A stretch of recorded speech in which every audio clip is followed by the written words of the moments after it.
Gjuetia e palishme vijon të jetë një problem shqetësues në lagunën e Nartës.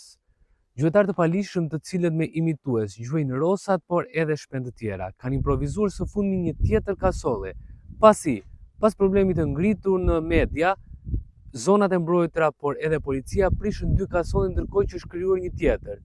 Edhe mbrëmjen e djeshme janë dëgjuar të shtëna, ku si pasojë duket qartë që gjuetar të palishëm pasi kanë ngritur kasollen vinë këtu për të gjuajtur rosën e egër, duke shkatruar në këtë mënyrë edhe gjallësat të cilët ndodhen në lagunën e Nartës.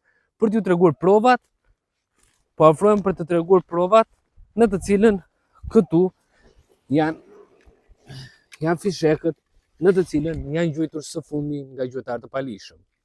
Laguna e Nartës vazhdon të përballet me problematikën e gjuetisë së palishme, e cila mbetet një shqetësim serioz për zonën. Gjuetar të palishëm, duke përdorur imitues për të tërhequr shpendët, gjuajnë rosat e egra, por edhe shpend të tjerë që jetojnë në këtë lagunë, duke shkaktuar dëme të konsiderueshme në faunën e zonës. Vetëm pak kohë më parë, administrata e zonave të mbrojtura dhe policia ndërhyn duke prishur 2 ambiente të improvizuara, të ndërtuara si kasolle, të cilat përdoreshin nga gjuetarët e palishëm. E megjithatë, këta të fundit kanë ngritur sërish ambiente të reja të ngjashme për t'i përdorur ato gjatë gjuetisë. Në zonën pranë lagunës duken qartë dhe shenjat e aktivitetit të tyre, ku gjenden fishek gjuetie të hedhur si dhe gjurmë të tjera, që tregojnë qartazi praninë e gjuetarëve të palishëm. Kështu gjuetia e palishme si aktivitet vazhdon të mbetet një problem serioz në lagunën e Nartës, duke shkaktuar dëme të mëdha për rosat e egra, por edhe për shumë lloje të tjera shpendësh që jetojnë në këtë zonë. Ajo që kërkohet është tashmë ndërhyrja e menjëhershme e policisë si dhe zonave të mbrojtura për të goditur këtë fenomen, i kthyer në një problematik për këtë zonë.